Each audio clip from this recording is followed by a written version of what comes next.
เข้ามาบวชในพระพุทธศาสนาด้วยความประสงค์ที่จะเห็นพระพุทธองค์ทรงแสดงอิทธิฤทธิ์ต่างๆข้าไปทูลขอให้พระพุทธเจ้าทรงแสดงอิทธิฤทธิ์ต่างๆหรือทำมันยิ่งเหนือกว่ามนุษย์พระองค์ตรัสว่าสุนัขตะสิ่งนั้นไม่ใช่ประโยชน์ที่จะทำให้พ้นทุกข์ได้ก็อ้อนวอนขอพระองค์ทรงแสดงอิทธิฤทธิ์ต่างๆพระองค์ก็ปฏิเสธทุกครั้งสุดท้ายได้ทูลว่าถ้าพระองค์ไม่แสดง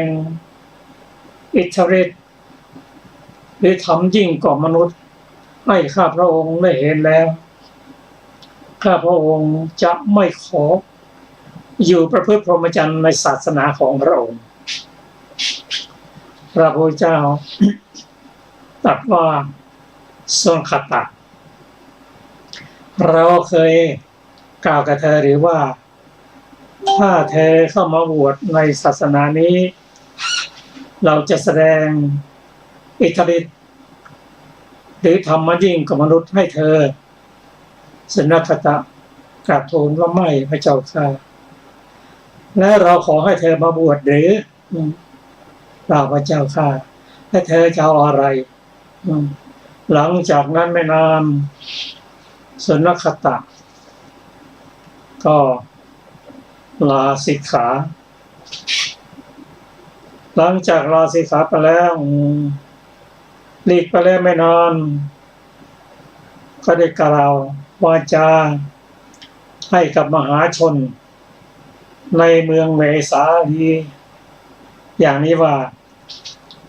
ทำมันยิ่งของมนุษย์ที่เป็นญาณทัศนะ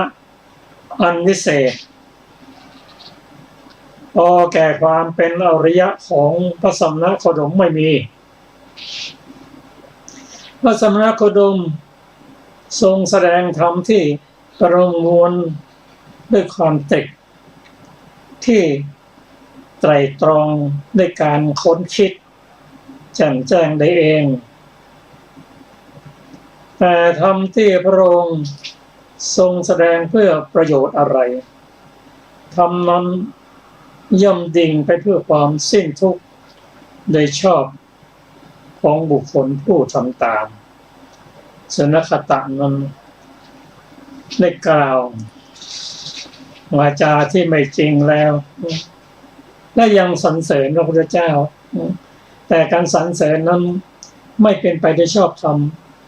เพราะกล่าวไปด้วยความไม่รู้คำกล่าวที่ว่าธรรมมันยิ่งของมนุษย์ที่เป็นญาณทัศนะอันวิเศษคือการตรัสรู้เป็นพระอรหันต์พอแก่ความเป็นอริยะของพระสัมมาสัมพุทธโคดมไม่มีพระสัมมาสัมพุทธโคดมทรงแสดงธรรมที่ประมวลมาด้วยความตรึกที่ไตร่ตรองด้วยการค้นคิดแจ่มแจ้งได้เอง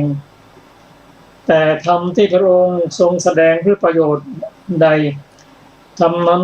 ย่อมดิ่งไปเพื่อความสิ้นทุกข์โดยชอบแห่งบุคคลผู้ทำตามก็ขณะที่กล่าวกับมหาชนนั้นท่านพระสารีบุตรท่านเที่ยวไปบิณฑบาตในเมืองเวสาลีได้ยินเมื่อกลับมาแล้วก็ได้กราบทูลพระผู้มีพระเจ้าถึงเรื่องนี้ซึ่งพระเจ้าตรัสว่าสุนัขตะเป็นบุคคลผู้เปล่าเป็นโมฆะบุรุษกล่าวด้วยความโกรธแก่พระองค์แล้วก็ ทรงสรรเสริญพระองค์ด้วยความไม่รู้นั้นพระองค์ตรัสว่าบุคคลใดก็ตามถ้ากล่าวอย่างนี้ว่าธรรมที่ ธรรมอันยิ่งของมนุษย์ที่เป็นญาณทัศนะอันวิเศษพอแก่ความเป็นอริยะของสมณโคดมไม่มีพระสมณโคดมทรงแสดงธรรมที่ประมวลมาด้วยความตรึกที่ไตรตรองด้วยการค้นคิดแจ่มแจ้งได้เองแต่ธรรมที่พระองค์ทรงแสดงเพื่อประโยชน์ใดธรรมนั้นย่อมดิ่งไปเพื่อความสิ้นทุกข์โดยชอบแห่งบุคคลผู้ทำตามบุคคลใดก็ตามถ้ากล่าวอย่างนี้แล้วไม่เปลี่ยนความคิดไม่เปลี่ยนความพูดบุคคลนั้นย่อมจะตกนรกเพราะเหตุแห่งนั้นอันนี้ก็เป็นความเป็นพระมหากรุณาธิคุณ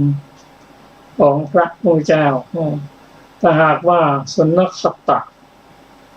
ไม่เปลี่ยนความคิดไม่เปลี่ยนวาจา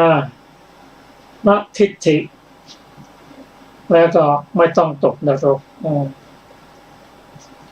ซึ่งสิ่งที่สุนขตะกล่าวนั้นทำให้พระองค์ทรงประกาศบรรลือสีหนาฏเป็นพระองค์เองเป็นการบรรลือที่ก้องโลกเป็นการบรรลือที่ถูกต้องเป็นการบรรลือที่กล้าหาญเป็นการบรรลือที่ไม่มีใครจะคัดค้านได้พระองค์ทรงแสดงทำทุกอย่างตั้งแต่พระองค์ยังไม่ได้เป็นพระสัมมาสัมพุทธเจ้าย้อนไปไม่รู้กี่กับซึ่งอาเจรกะประพฤติอย่างไรทรมานตนอย่างไรมีความเศร้าหมองอย่างไรพระองค์ทรงผ่านมาทั้งหมดทั้งสิ้นกว่าจะได้เป็นพระอรหันตสัมมาสัมพุทธเจ้าต้องใช้เวลานาน4 อสงไขยกแสนมหากัปพระองค์ทรงอุบัติขึ้นมาเพื่อโปรดมนุษย์และเทวดาตั้งแต่สมัยพระเจ้าสมณพทีปันกรท่านได้เป็น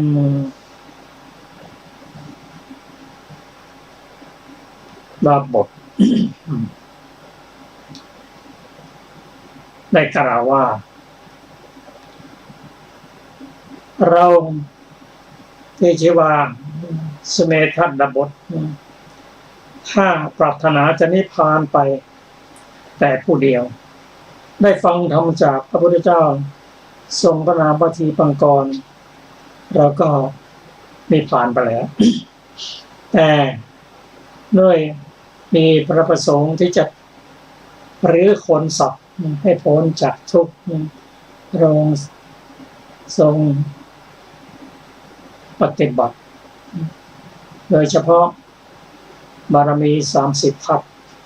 ตั้งแต่สมัยพระเจ้าทีปังกรมาถึงสมัยพระองค์ใช้มีพระพุทธเจ้าผ่านไป23 พระองค์ทรงแสดงบรรลือสีหนาฏให้ท่านพระสารีบุตรและประสงค์ได้รับฟังกันพระองค์ทรงบรรลือสีหนาฏทุกสิ่งทุกอย่างก็ถามว่าพระองค์ทำไมจะต้องผ่านชีวิตอันที่แสนจะลำบากมีการทรมานตนเองมีความสมองประพฤติเยี่ยงอาจจะรักจนกว่าจะถึงพระพุทธเจ้านั้นตอบว่าพระพุทธเจ้าสามารถที่จะกล่าวจะตอบคำถามแก่ผู้สงสัยทุกอย่างก็ธรรมะที่ท่านจะได้รับฟังวันนี้เป็นการบรรลือสีหนาฏที่ท่านรับฟังแล้วก็จะเกิดศรัทธาเกิดความภูมิใจและก็มีความภูมิใจที่ได้มีพระองค์เป็นพระบรมศาสดาก็ขอเรียนเชิญท่านได้รับฟังพระสูตรนี้อีกครั้งหนึ่ง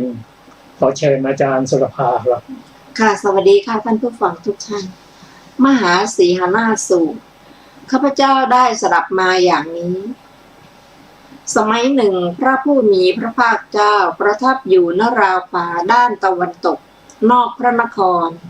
เขตพระนครเวสาลีก็โดยสมัยนั้นแลสุนัขขตลิชวีบุตรเป็นผู้หลีกไปแล้วจากธรรมวินัยนี้ไม่นาน ได้กล่าววาจาในบริษัทณเมืองเวสาลีอย่างนี้ว่าธรรมอันยิ่งของมนุษย์ที่เป็นญาณทัศนะอันวิเศษพอแก่ความเป็นอริยะของพระสมณโคดมไม่มีพระสมณโคดมทรงแสดงธรรมที่ประมวลด้วยความตรึกที่ไตร่ตรองด้วยการค้นคิดแจ่มแจ้งได้เองแต่ธรรมที่พระองค์ทรงแสดงเพื่อประโยชน์อะไรธรรมนั้นย่อมดิ่งไปเพื่อความสิ้นทุกข์โดยชอบแห่งบุคคลผู้ทำตามครั้งนั้นแลพระสารีบุตรเวลาเช้านุ่งแล้วถือบาตรและจีวรเข้าไปในเมืองเวสาลีเพื่อบิณฑบาตได้สดับข่าวว่าสุนัขขตลิชวีบุตรได้กล่าววาจาในบริษัทณเมืองเวสาลีอย่างนี้ว่าธรรมอันยิ่งของมนุษย์ที่เป็นญาณทัศนะอันวิเศษพอแก่ความเป็นอริยะของพระสมณโคดมไม่มีพระสมณโคดมทรงแสดงธรรมที่ประมวลมาด้วยความตรึกที่ไตร่ตรองด้วยการค้นคิดแจ่มแจ้งได้เองแต่ธรรมที่พระองค์ทรงแสดงเพื่อประโยชน์ใดธรรมนั้นย่อมดิ่งไปเพื่อความสิ้นทุกข์โดยชอบแห่งบุคคลผู้ทำตามลำดับนั้นท่านพระสารีบุตรเที่ยวไปในเมืองเวสาลีเพื่อบิณฑบาตแล้ว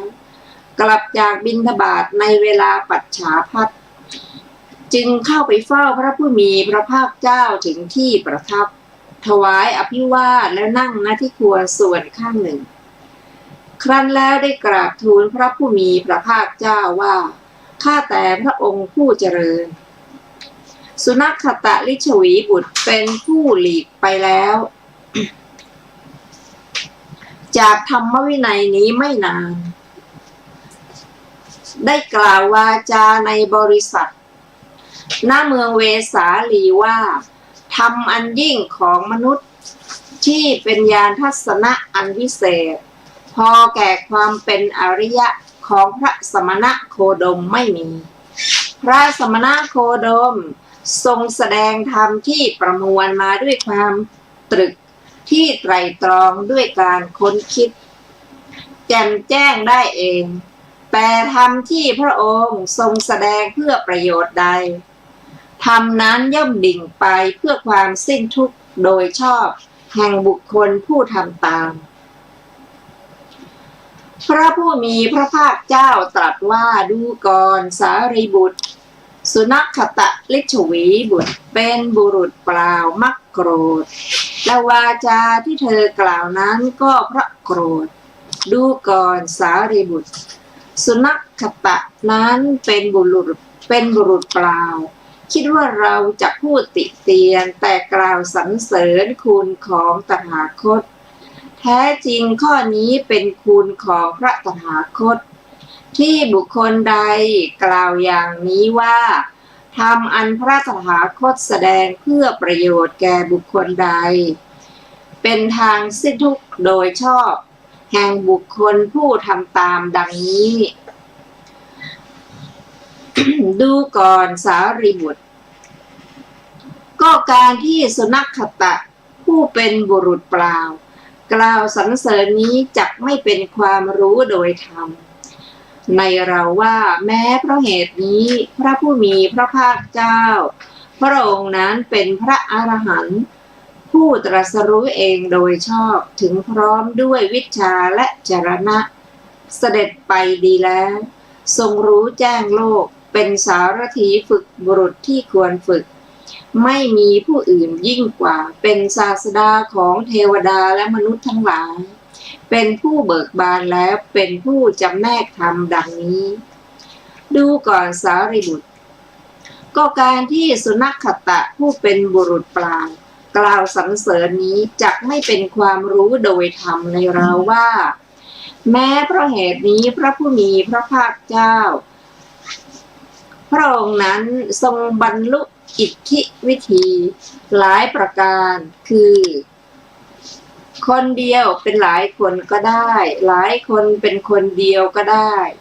ทำให้ปรากฏก็ได้ทำให้หายไปก็ได้ทะลุฝากำแพงภูเขาไปได้ไม่ติดขัดเหมือนไปในที่ว่างก็ได้ผุดขึ้นดำลงแม้ในแผ่นดินเหมือนในน้ำก็ได้เดินบนน้ำไม่แตกเหมือนเดินบนแผ่นดินก็ได้เหาะไปในอากาศเหมือนนกก็ได้ลูบคลำพระจันทร์พระอาทิตย์ซึ่งมีฤทธิ์มีอานุภาพมากด้วยฝ่ามือก็ได้ใช้อำนาจทางกายไปตลอดพรหมโลกก็ได้ดูก่อนสารีบุตรก็การที่สุนัขขตะผู้เป็นบุรุษเปล่ากล่าวสรรเสริญนี้จักไม่เป็นความรู้โดยธรรมในเราว่าแม้เพราะเหตุนี้พระผู้มีพระภาคเจ้าพระองค์นั้นย่อมทรงสลับเสียงสองชนิดคือเสียงทิพย์และเสียงมนุษย์ทั้งที่อยู่ไกลและใกล้ด้วยทิพยโสตอันบริสุทธิ์ล่วงโสตของมนุษย์หัวข้อแสดงพุทธคุณเป็นเอกเทศดูก่อนสารีบุตรก็การที่สุนัขขตะผู้เป็นบุรุษเปล่ากล่าวสรรเสริญนี้จักไม่เป็นความรู้โดยธรรมในเราว่าแม้เพราะเหตุนี้พระผู้มีพระภาคเจ้าพระองค์นั้นย่อมทรงกำหนดรู้ใจของสัตว์อื่นของบุคคลอื่นด้วยใจคือจิตมีราคะก็รู้ว่าจิตมีราคะหรือจิตปราศจากราคะก็รู้ว่าจิตปราศจากราคะ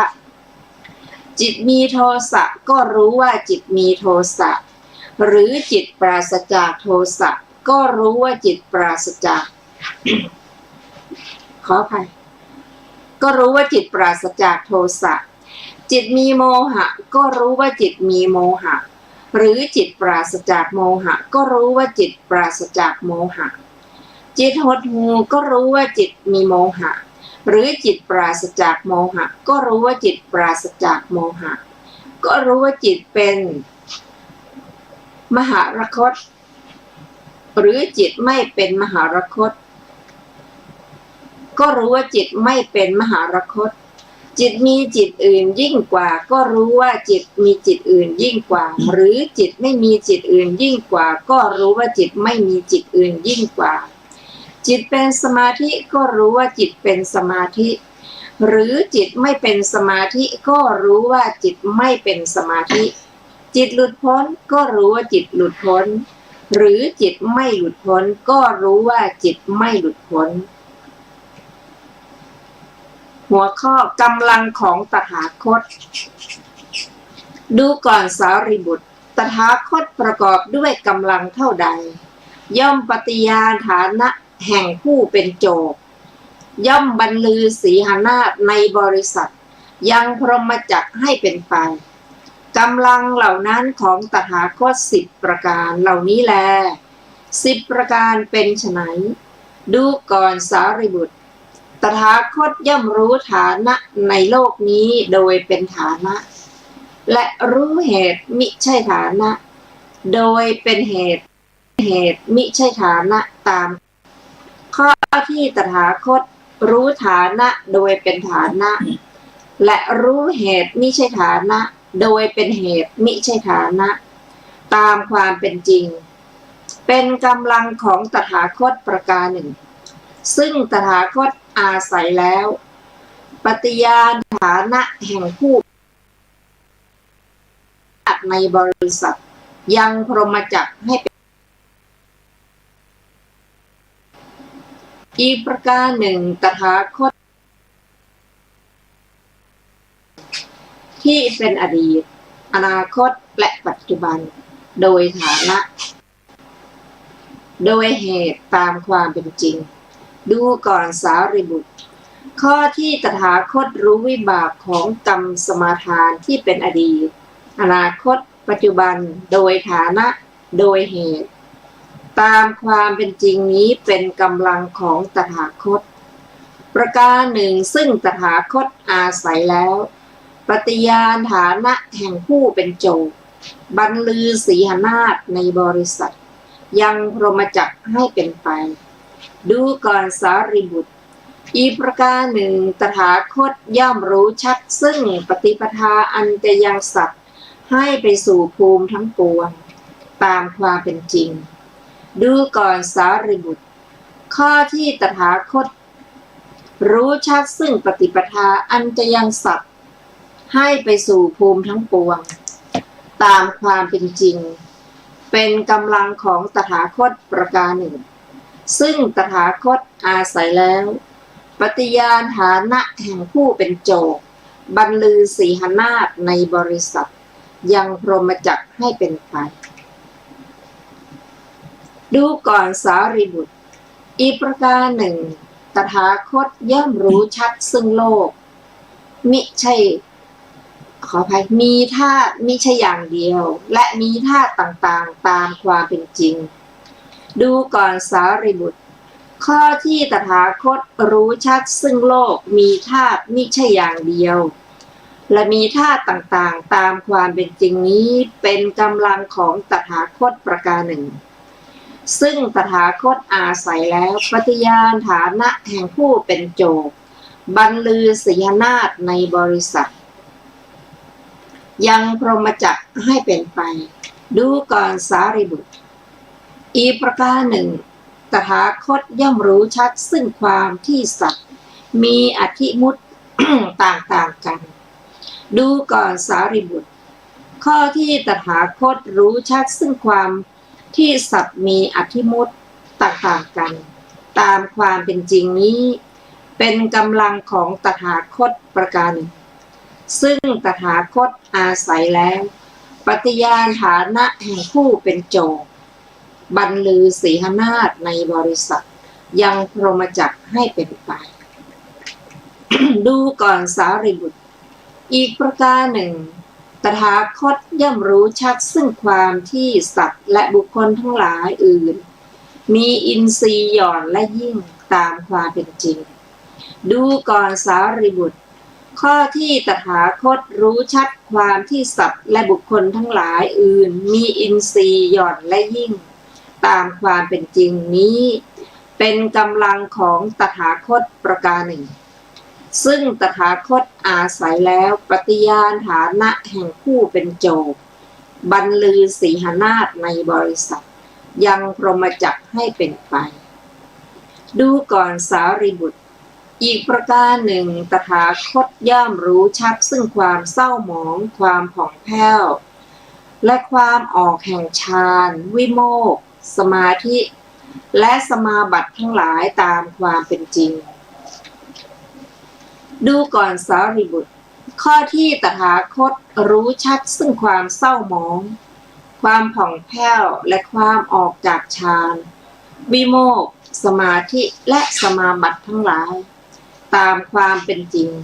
เป็นกำลังของตถาคตประการหนึ่งซึ่งตถาคตอาศัยแล้วปฏิญาณฐานะแห่งผู้เป็นโจทก์บรรลือสีหนาฏในบริษัทยังพรหมจักรให้เป็นไปดูก่อนสารีบุตรอีกประการหนึ่งตถาคตย่อมระลึกถึงชาติก่อนได้เป็นอันมากคือระลึกได้ชาติหนึ่งบ้าง2 ชาติบ้าง3 ชาติบ้าง4 ชาติบ้าง5 ชาติบ้าง10 ชาติบ้าง20 ชาติบ้าง30 ชาติบ้าง40 ชาติบ้าง50 ชาติบ้าง100 ชาติบ้าง1,000 ชาติบ้าง100,000 ชาติบ้างตลอดสังวัตกัปเป็นอันมากบ้างตลอดวิวัตกัปเป็นอันมากบ้างตลอดสังวิวัตกัปเป็นมากบ้างว่าในภพโน้นเรามีชื่ออย่างนั้นมีโคตรอย่างนั้นมีผิวพรรณอย่างนั้นมีอาหารอย่างนั้นมีสวยสุขสวยทุกอย่างนั้นอย่างนั้นมีกำหนดอายุเพียงเท่านั้นครั้นจุติจากภพนั้นแล้วได้ไปเกิดในภพโน้นแม้ในภพนั้นเราก็ได้มีชื่ออย่างนั้น มีโคตรอย่างนั้นมีผิวพรรณอย่างนั้นมีอาหารอย่างนั้นสวยสุขสวยทุกอย่างนั้นอย่างนั้นมีกำหนดอายุเพียงเท่านั้นครั้นจุติจากภพนั้นแล้วมาเกิดในภพนี้ตถาคตย่อมระลึกชาติก่อนได้เป็นอันมากพร้อมทั้งอาการพร้อมทั้งอุเทศด้วยประการชนี้ดูก่อนสารีบุตรข้อที่ตถาคตระลึกถึงชาติก่อนได้เป็นอันมากคือระลึกได้ชาติหนึ่งบ้างสองชาติบ้าง ตถาคตย่อมระลึกถึงชาติก่อนได้เป็นอันมากพร้อมทั้งอาการพร้อมทั้งอุเทศด้วยประการชนี้นี้เป็นกำลังของตถาคตประการหนึ่งซึ่งตถาคตอาศัยแล้วปฏิญาณฐานะแห่งผู้เป็นโจทย์บรรลือสีหนาฏในบริษัท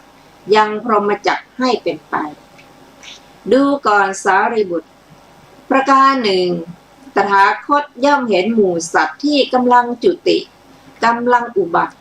เลวประณีตมีผิวพรรณดีมีผิวพรรณสามได้ดีตกยากด้วยทิพยจักษุอันบริสุทธิ์ล่วงจักษุของมนุษย์ย่อมรู้ชัดซึ่งหมู่สัตว์ผู้เป็นไปตามกรรมว่าสัตว์เหล่านี้ประกอบด้วยกายทุจริตวจีทุจริตมโนทุจริตติเตียนพระอริยเจ้าเป็นมิจฉาทิฏฐิยึดถือการกระทำด้วยอำนาจมิจฉาทิฏฐิเบื้องหน้าแต่ตายไปเขาย่อมเข้าถึงอบายทุกขติวินิบาตนรกส่วนสัตว์เหล่านี้ประกอบด้วยกายสุจริตวจีสุจริตมโนสุจริตไม่ติเตียนพระอริยเจ้าเป็นสัมมาทิฏฐิยึดถือการกระทำด้วยอำนาจสัมมาทิฏฐิเบื้องหน้าแต่ตายไปเขาย่อมเข้าถึงสุคติโลกสวรรค์ดังนี้ดูก่อนสารีบุตรข้อที่ตถาคตเห็นหมู่สัตว์ที่กำลังจุติกำลังอุบัติเลวประณีตมีผิวพรรณดีมีผิวพรรณสามได้ดีตกยากด้วยทิพยจักษุอันบริสุทธิ์ล่วงจักษุของมนุษย์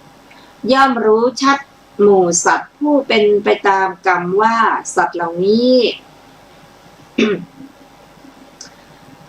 นี้เป็นกำลังของตถาคตประการหนึ่งซึ่งตถาคตอาศัยแล้วปฏิญาณฐานะแห่งผู้เป็นโจทย์บรรลือสีหนาฏในบริษัทยังพรหมจักรให้เป็นไปดูก่อนสารีบุตรอีกประการหนึ่งตถาคตกระทำให้แจ้งซึ่งเจโตวิมุตติปัญญาวิมุตติอันหาอาสวะมิได้เพราะอาสวะทั้งหลายสิ้นไป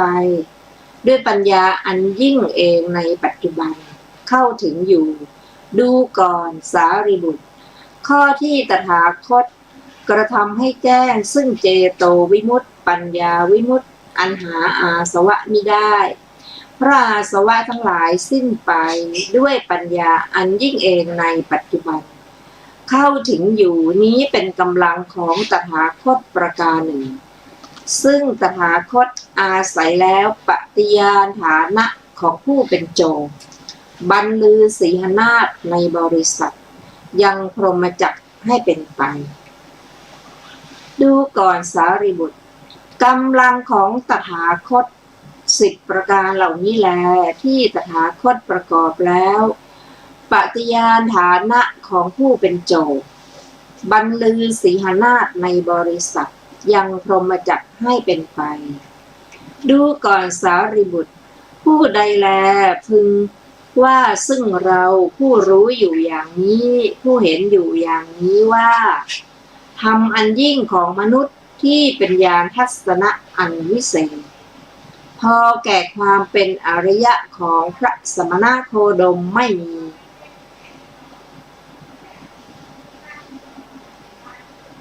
พระสมณโคดมทรงแสดงธรรมที่ประมวลมาด้วยความตรึกที่ไตร่ตรองด้วยการค้นคิดแจ่มแจ้งได้เองดูก่อนสารีบุตรผู้ไม่ละความคิดนั้นเสียไม่สละคืนทิฏฐินั้นเสียก็เที่ยงแท้ที่จะตกนรก ดูก่อนสารีบุตรเปรียบเหมือนภิกษุผู้ถึงพร้อมด้วยศีลถึงพร้อมด้วยสมาธิถึงพร้อมด้วยปัญญาพึงกระยิมอรหัตดูก่อนสารีบุตรเรากล่าวข้ออุปมานี้ก็ฉันนั้นผู้นั้นไม่ละศีลไม่สละคืนทิฏฐินรกหัวข้อต่อไปเวสารัชธรรม 4 ดูก่อนสารีบุตรตถาคตประกอบด้วยเวสารัชธรรมคือความแกล้วกล้าเหล่าใดซึ่งปฏิญาณฐานะของผู้เป็นโจรบรรลือสีหนาฏในบริษัทยังพรหมจักรให้เป็นไปเวสารัชธรรมของตถาคตเหล่านี้มี4 ประการ4 ประการเป็นไฉนดูก่อนสารีบุตรเราไม่เห็นเหตุนี้ว่าสมณะพราหมณ์เทวดามารพรหมเราโดยสหธรรมในข้อว่าท่านปฏิญาณตนว่าเป็นพระสัมมาสัมพุทธะธรรมเหล่านี้ท่านยังไม่ได้ตรัสรู้แล้วดังนี้ดูก่อนสารีบุตรเมื่อไม่เห็นเหตุนี้เราก็เป็นผู้ถึงความปลอดภัยถึงความไม่มีภัยถึงความเป็นผู้แกล้วกล้าอยู่ดูก่อนสารีบุตรเราไม่เห็นเหตุนี้ว่าสมณะพราหมณ์เทวดามารพรหมหรือใครๆในโลกที่จักทักท้วงเราโดยสหธรรมในข้อว่าท่านปฏิญาณตนว่าเป็นพระขีณาสพอาสวะเหล่านี้ของท่านยังไม่สิ้นไปแล้วดังนี้ดูก่อนสารีบุตรเมื่อไม่เห็นเหตุนี้เราก็เป็นผู้ถึงความปลอดภัยถึงความไม่มีภัยถึงความเป็นผู้แกล้วกล้าอยู่เราไม่เห็นเหตุนี้ว่าสมณะพราหมณ์เทวดามารพรหมหรือใครๆในโลกที่จักทักท้วงเราโดยสหธรรมในข้อว่าท่านกล่าวธรรมเหล่าใดว่าทำอันตรายธรรมเหล่านั้นไม่อาจทำอันตรายแก่ผู้ส่องเสพได้จริงดังนี้ดูก่อนสารีบุตรเมื่อไม่เห็นเหตุนี้เราก็เป็นผู้ถึงความปลอดภัยถึงความไม่มีภัยถึงความเป็นผู้แกล้วกล้าอยู่เราไม่เห็นเหตุนี้ว่าสมณพราหมณ์เทวดามารพรหมหรือใครๆในโลกที่จักทักท้วงเราโดยสหธรรมในข้อว่าท่านแสดงธรรมเพื่อประโยชน์อย่างใดประโยชน์อย่างนั้นไม่เป็นทางสิ้นทุกข์โดยชอบแห่งคนผู้ทำตามสารีบุตรเมื่อไม่เห็นเหตุนี้เราก็เป็นผู้ถึงความปลอดภัยถึงความไม่มีภัยถึงความเป็นผู้แกล้วกล้าอยู่ดูก่อนสารีบุตรตถาคตประกอบด้วยเวสารัชธรรมเหล่าใดจึงปฏิญาณฐานะของผู้เป็นโจรบรรลือสีหนาฏในบริษัทยังพรหมโลกให้เป็นไปเวสารัชธรรมของตถาคต4 ประการเหล่านี้แลดูก่อนสารีบุตรผู้ใดแลพึงว่าซึ่งเราผู้รู้อยู่อย่างนี้ผู้เห็นอยู่อย่างนี้ธรรมมันยิ่งของมนุษย์ที่เป็นญาณทัศนะอันวิเศษพอแก่ความเป็นอริยะของพระสมณโคดมไม่มีสมณโคดมทรงแสดงธรรมที่ประมวลด้วยความตรึกที่ไตร่ตรองด้วยการค้นคิดแจ่มแจ้งได้เองดูก่อนสารีบุตรผู้นั้นไม่ละวาจานั้นเสียไม่ละความคิดนั้นเสียไม่สละคืนทิฏฐินั้นเสียก็เที่ยงแท้ที่จะตกนรก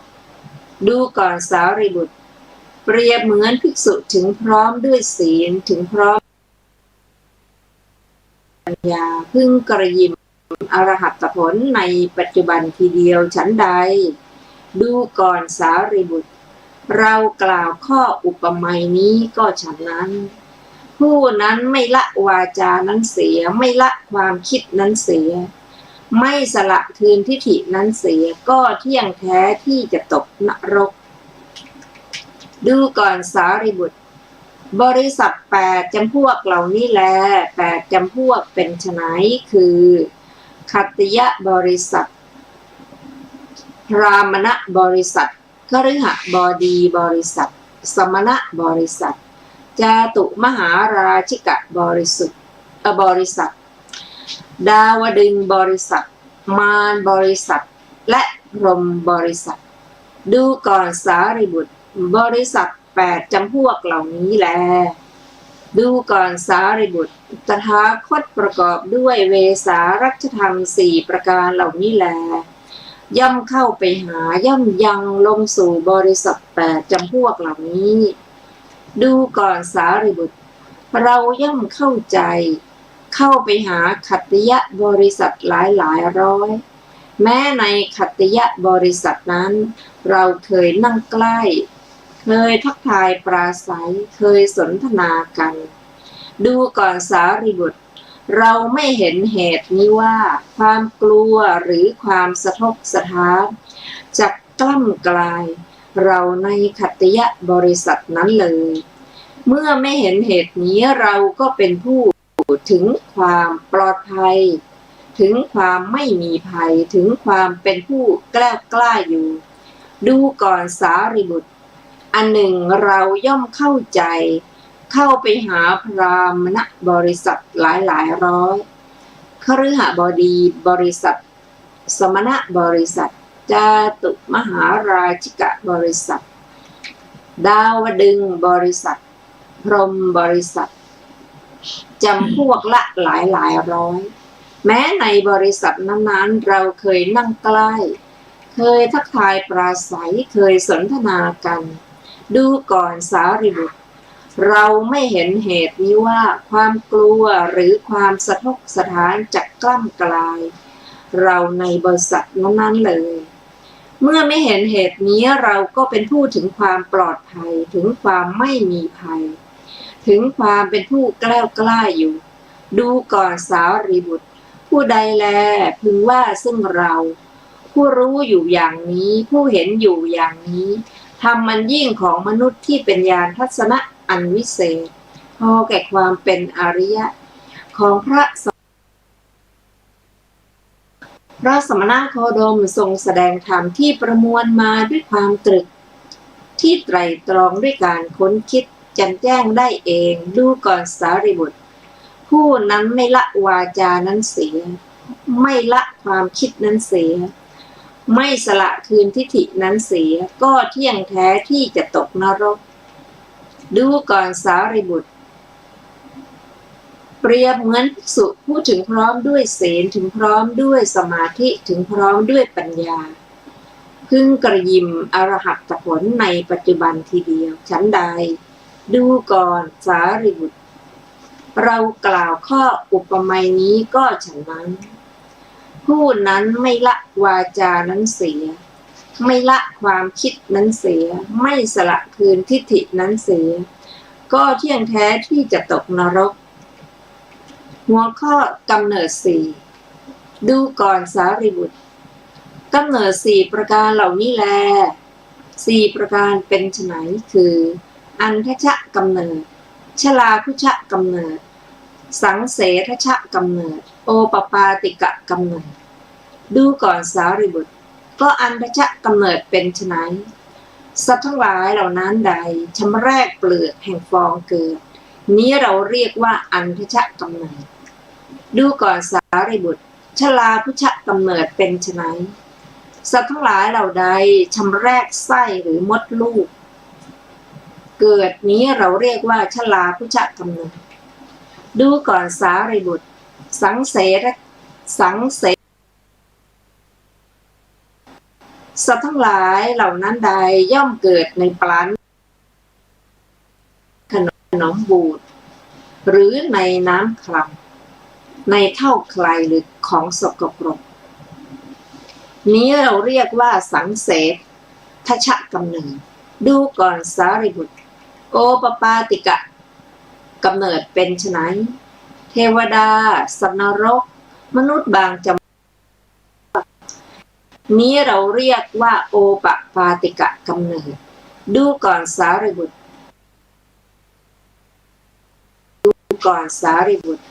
ผู้ใดแลพึงว่าซึ่งเราผู้รู้อยู่อย่างนี้ผู้เห็นอยู่อย่างนี้ว่าธรรมอันยิ่งของมนุษย์ที่เป็นญาณทัศนะอันวิเศษพอแก่ความเป็นอริยะของพระสมณโคดมไม่มีพระสมณโคดมทรงแสดงธรรมที่ประมวลมาด้วยความตรึกที่ไตร่ตรองด้วยการค้นคิดแจ่มแจ้งได้เองดูก่อนสารีบุตรผู้นั้นไม่ละวาจานั้นเสียไม่ละความคิดนั้นเสียไม่สละคืนทิฏฐินั้นเสียก็เที่ยงแท้ที่จะตกนรกดูก่อนสารีบุตร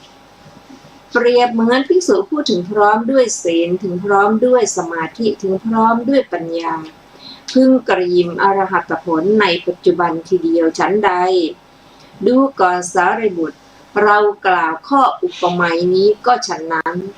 ผู้นั้นไม่ละวาจานั้นเสียไม่ละความคิดนั้นเสียไม่สละคืนทิฏฐินั้นเสียก็เที่ยงแท้ที่จะตกนรกดูก่อนสารีบุตรคติ5ประการเหล่านี้แล5ประการเป็นไฉนคือนรกกำเนิดดิรัจฉานเปรตตวิสัยมนุษย์เทวดาดูก่อนสารีบุตรเราย่อมรู้ชัดซึ่งนรกทางยังสัตว์ให้ถึงนรกและปฏิปทาอันจะยังสัตว์ให้ถึงนรกอันหนึ่งสัตว์ผู้ดำเนินประการใดเบื้องหน้าแต่ตายเพราะกายแตกย่อมเข้าถึงนรกเราย่อมรู้ชัดซึ่งประการนั้นด้วยดูก่อนสารีบุตรเราย่อมรู้ชัดซึ่งกำเนิดดิรัจฉานทางยังสัตว์ให้ถึงกำเนิดดิรัจฉานปฏิปทาอันจะยังสัตว์ให้ถึงกำเนิดดิรัจฉานอันหนึ่งสัตว์ผู้ดำเนินประการใดเบื้องหน้าแต่ตายเพราะกายแตกย่อมเข้าถึงกำเนิดดิรัจฉานเราย่อมรู้ชัดซึ่งประการนั้นด้วยดูก่อนสารีบุตรเราย่อมรู้ชัดซึ่งเปรตวิสัยซึ่งไปสู่เปรตวิสัยขออภัยเราย่อมรู้ชัดซึ่งเปรตวิสัยทางไปสู่เปรตวิสัยและปฏิปทาอันจะยังสัตว์ให้ถึงเปรตวิสัยอันหนึ่งสัตว์ผู้ดำเนินประการใดย่อมเข้าถึงเปรตวิสัยเราย่อมรู้ชัดซึ่งประการนั้นด้วยดูก่อนสารีบุตรเราย่อมรู้ชัดซึ่งเหล่ามนุษย์ทางอันยังสัตว์ให้ถึงมนุษยโลกและปฏิปทาอันจะยังสัตว์ให้ถึงมนุษย์โลกอันหนึ่งสัตว์ผู้ปฏิบัติประการใดเบื้องหน้าแต่ตายเพราะกายแตกย่อมอุบัติในหมู่มนุษย์เราย่อมรู้ชัดซึ่งประการนั้นด้วยดูก่อนสารีบุตรเราย่อมรู้ชัดซึ่งเทวดาทั้งหลายทางอันยังสัตว์ให้ถึงเทวโลกและปฏิปทาอันจะยังสัตว์ให้ถึงเทวโลกอันหนึ่งสัตว์ผู้ปฏิบัติประการใดเบื้องหน้าแต่ตายเพราะกายแตกย่อมเข้าถึงสุคติโลกสวรรค์เราย่อมรู้ชัดซึ่งประการนั้นด้วยดูก่อนสารีบุตรเราย่อมรู้ชัดซึ่งพระนิพพานทางอันยังสัตว์ให้ถึงพระนิพพานและปฏิปทาอันจะยังสัตว์ให้ถึงพระนิพพานอันหนึ่งสัตว์ผู้ปฏิทำให้แจ้งซึ่งเจตธรรมยาวิมุตติอันหาอาสวะมิได้เพราะอาสวะทั้งหลายสิ้นไปด้วยปัญญาอันยิ่งเองในปัจจุบันเข้าถึงอยู่เราย่อมรู้ชัดซึ่งประการนั้นด้วย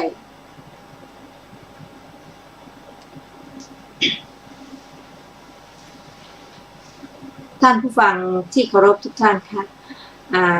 วันนี้รายการพระไตรปิฎกลอยฟ้านะคะก็ได้หมดเวลาแล้วนะคะขอขอบคุณท่านผู้ฟังทุกท่านที่ร่วมฟังและศึกษาด้วยกันเราจะมาศึกษาต่อนะคะกันต่อไปอีกในวันพุธหน้าเวลาเดียวกันนี้นะคะข อความสุขสวัสดีจงมีแก่ท่านผู้ฟังทุกท่านค่ะสำหรับวันนี้ก็ขอลาไปก่อนสวัสดีค่ะ สวัสดีครับ ค่ะ